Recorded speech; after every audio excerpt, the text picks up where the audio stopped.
నమస్తే అన్న అందరికీ.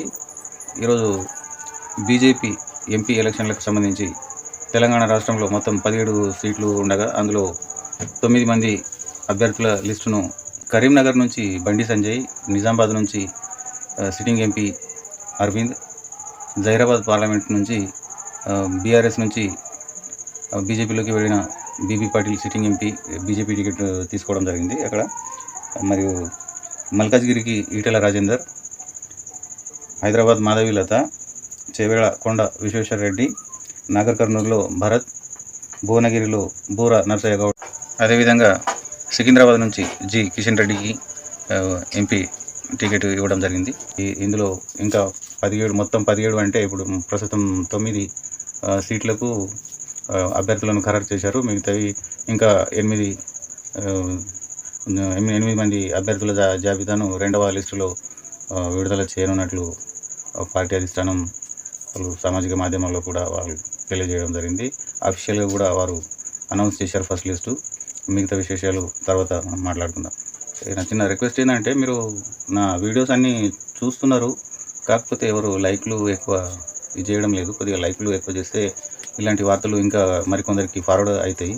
అందుకోసం లైక్ చేసి సబ్స్క్రైబ్ చేసుకున్న వాళ్ళు ఉంటే సబ్స్క్రైబ్ కూడా చేసుకోవాలని నేను కోరుతున్నా. సబ్జెక్టును బట్టి నేను పొలిటికల్ న్యూసే వాడతాను కాబట్టి నేను వేరే వార్తలు ఏమి ఉండవు. పొలిటికల్ పరంగా మీకు పనికొచ్చే వార్తలు ఉంటే మాత్రం మీకు అవసరం అనుకుంటే సబ్స్క్రైబ్ చేసుకోండి. లైక్ మాత్రం తప్పనిసరిగా చేయండి. అంతగా నచ్చితే ఎవరికైనా షేర్ చేయాలనుకుంటే షేర్ కూడా చేయాలి. 9 మంది అభ్యర్థుల లిస్టును కరీంనగర్ నుంచి బండి సంజయ్, నిజామాబాద్ నుంచి sitting MP Arvind, Zaheerabad parliament నుంచి బీఆర్ఎస్ నుంచి బీజేపీలోకి వెళ్ళిన B B Patil sitting MP BJP ticket తీసుకోవడం జరిగింది అక్కడ. మరియు మల్కాజ్గిరికి ఈటెల రాజేందర్, హైదరాబాద్ మాధవీలత, చేవేళ కొండ విశ్వేశ్వర రెడ్డి, నాగర్ కర్నూలులో భరత్, భువనగిరిలో బూర నర్సయ్య గౌడ్, అదేవిధంగా సికింద్రాబాద్ నుంచి జి కిషన్ రెడ్డికి ఎంపీ టికెట్ ఇవ్వడం జరిగింది. ఇందులో ఇంకా 17 అంటే ఇప్పుడు ప్రస్తుతం 9 సీట్లకు అభ్యర్థులను ఖరారు చేశారు. మిగతావి ఇంకా 8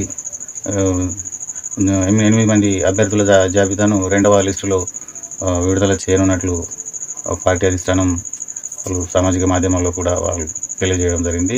అఫీషియల్గా కూడా వారు అనౌన్స్ చేశారు ఫస్ట్ లిస్టు. మిగతా విశేషాలు తర్వాత మనం మాట్లాడుకుందాం.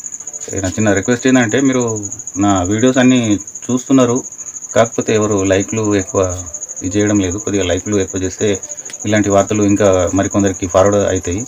అందుకోసం లైక్ చేసి సబ్స్క్రైబ్ చేసుకున్న వాళ్ళు ఉంటే సబ్స్క్రైబ్ కూడా చేసుకోవాలని నేను కోరుతున్నా. సబ్జెక్టును బట్టి నేను పొలిటికల్ న్యూసే వాడతాను కాబట్టి నేను వేరే వార్తలు ఏమి ఉండవు. పొలిటికల్ పరంగా మీకు పనికొచ్చే వార్తలు ఉంటే మాత్రం మీకు అవసరం అనుకుంటే సబ్స్క్రైబ్ చేసుకోండి. లైక్ మాత్రం తప్పనిసరిగా చేయండి. అంతగా నచ్చితే ఎవరికైనా షేర్ చేయాలనుకుంటే షేర్ కూడా చేయాలి.